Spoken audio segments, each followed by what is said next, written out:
Alright, hello, we're drug group number 21, which is regulation of calcium and bone metabolism and digestive epithelial function. So my name is Caitlin, and my drug is cholecalciferol, which is a vitamin D drug naturally produced by sunlight. Hi, my name is also Caitlin. My drug was ergocalciferol, which is a vitamin D drug, and it's found in overexposed UV radiation of plants. My name is Holly, and my drug is alendronate sodium, and it focuses on strengthening bones. I'm Liv, and my drug is ranitidine, and it's mainly for the metabolism and the digestion in the GI tract. So starting with the cell types that each drug targets, we have cholecalciferol and orgocalciferol both targeting enterocytes, which are intestinal epithelial cells that help with calcium balance and phosphate absorption, and also helps with bone cells like osteoblasts to promote normal bone mineralization. And with orgocalciferol also helps to act on kidney tubule cells to help regulate calcium levels as well. For alendronate, it focuses on osteoclasts, which are located in the lacuna, and they break down bone cells, and by inhibiting them, it reduces bone resorption. And for ranitidine, it targets stomach parietal cells by inhibiting their histamine H2 receptors to reduce the secretion of gastric acid. And these are just some images of enterocytes and osteoblasts and osteoclasts. For the diseases that they target, cholecalciferol and orgocalciferol both address diseases caused by vitamin D deficiencies, such as rickets, which is the softening and weakening of bones when they're still developing. So it's prevalent in young children, especially those with darker skin and with inadequate sun exposure, and this disease can be fatal. They also target osteomalacia, which is the softening of adult bones due to impairments in bone mineralization, and it is most common in older people, especially females and people with darker skin. Both also treat osteoporosis, which is caused by the unequal resorption of osteobone and the formation of osteoblastic bone, which leads to the bone becoming weak and prone to fractures. And it's also more common in women and people who are over 50. And these are just some pictures of how these diseases can look like. The target diseases for alendronate sodium is mainly osteoporosis, which is a condition where the bone becomes very weak and brittle due to the low bone density. And for Paget's disease, it's when the bone has increased risk of fractures because there's an increase in the osteoclastic bone resorption, and it's more common in males and people older than 50.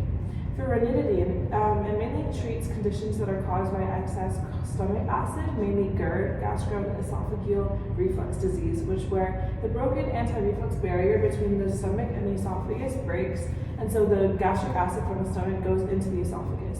And it affects all ages, but is slightly more common in males. For Zollinger-Ellison syndrome, which is another disease that is mainly targeted by ranitidine, it's when gastronormal tumors in the stomach cause the hypersecretion of stomach acid and can result in peptic acid and pain. As for how each drug works, this is a simplified representation of their mechanisms, but mainly for cholecalciferol and ergocalciferol, they're both converted to active vitamin D, calatriol, and it binds to vitamin D receptors in the intestines, enhancing calcium absorption and supporting bone health.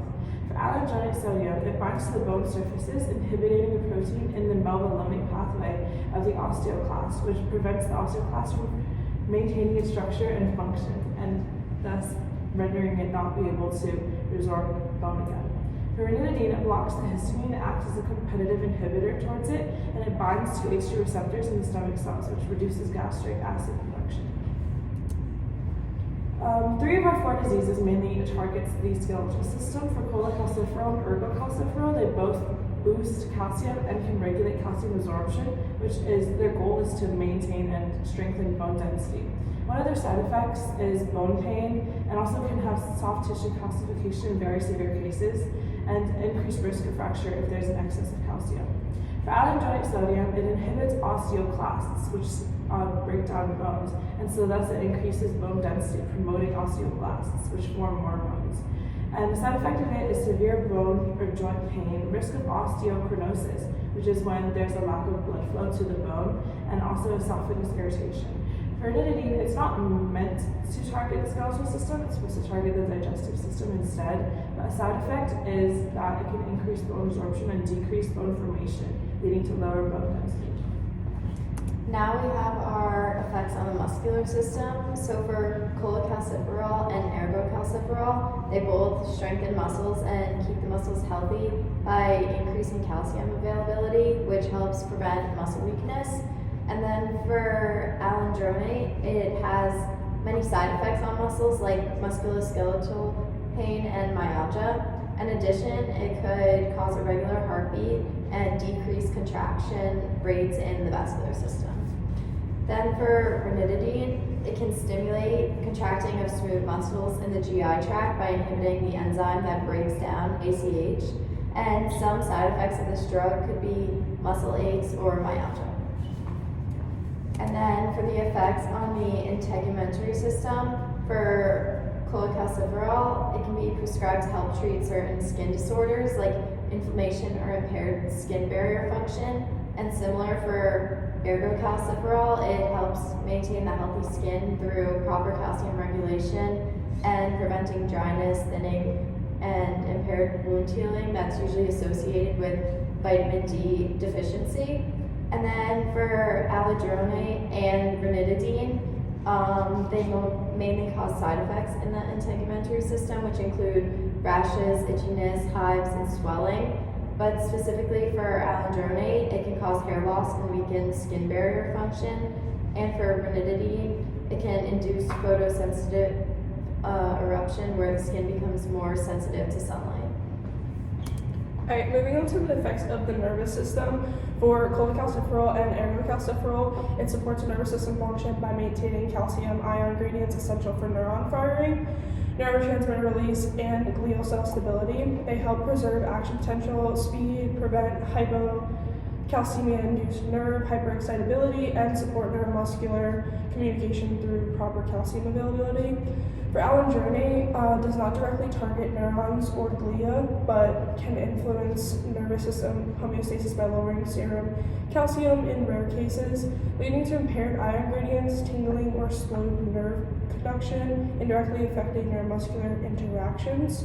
For ranitidine, it has a mild CNS penetration and may cause headaches and confusion and for sensitive individuals, but its primary nervous system effect is indirect, which reduces the gastric inflammation and irritation and autonomic stimulation through H2 receptor blockage.